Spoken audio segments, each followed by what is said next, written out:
আজ কিন্তু কোনো নির্দিষ্ট রেসিপি নয়। আজ আমি রাতের খাবারের জন্য কি রান্না করেছিলাম তা আজ শেয়ার করব। So welcome to Halima Hossain cooking এ। প্রথমে আমি আলু ভাজি করেছিলাম। আমি কিভাবে আলু ভাজি করেছি তা দেখিয়ে দিচ্ছি। প্রথমে চুলায় ফ্রাই প্যান বসিয়ে দিয়েছি। এখন দিয়ে দেব তেল।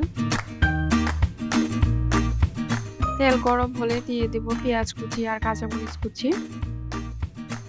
এগুলো ভাজা হলে দিয়ে দেব কুচি করা আলুগুলো।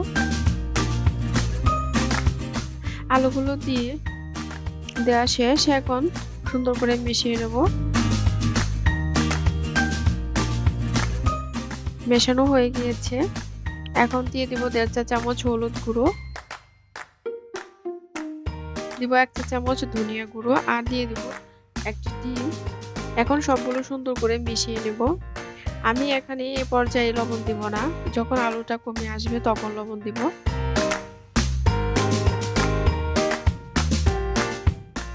এখন সবগুলো মেশানো শেষ। এখন ঢাকনা দিয়ে ঢেকে রান্না করতে থাকবো।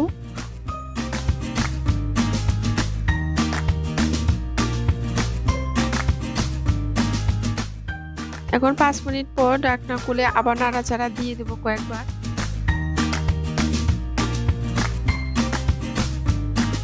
কতটা কমে এসেছে আর আলুগুলো সুন্দর করে ভাজা হয়ে গিয়েছে। এখন আমি লবণ দিয়ে নাড়াচাড়া করে নামিয়ে নেব। এই তো আমার আলু ভাজি রেডি।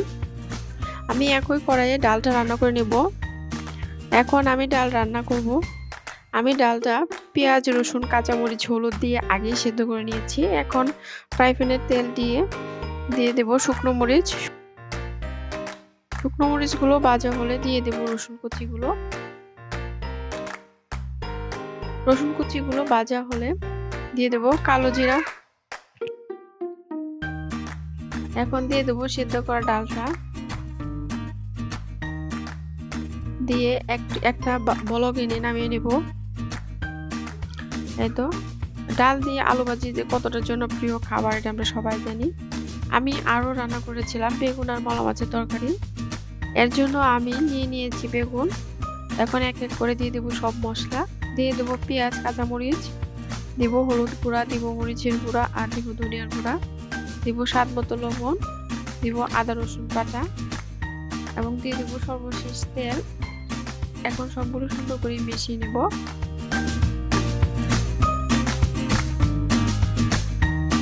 এখন মেশানো শেষ। দিয়ে দেব মাছগুলো দিয়ে আবার একটু মিশিয়ে পানি দিয়ে ঢেকে রান্না করতে থাকবো। মাঝখানে একবার নাড়াচাড়া দিয়ে দিব। এই তো আমার বেগুন আর মলা মাছের তরকারি রেডি। সো সবাই ভালো থাকবেন, সুস্থ থাকবেন, নিরাপদে থাকবেন। আল্লাহ হাফেজ।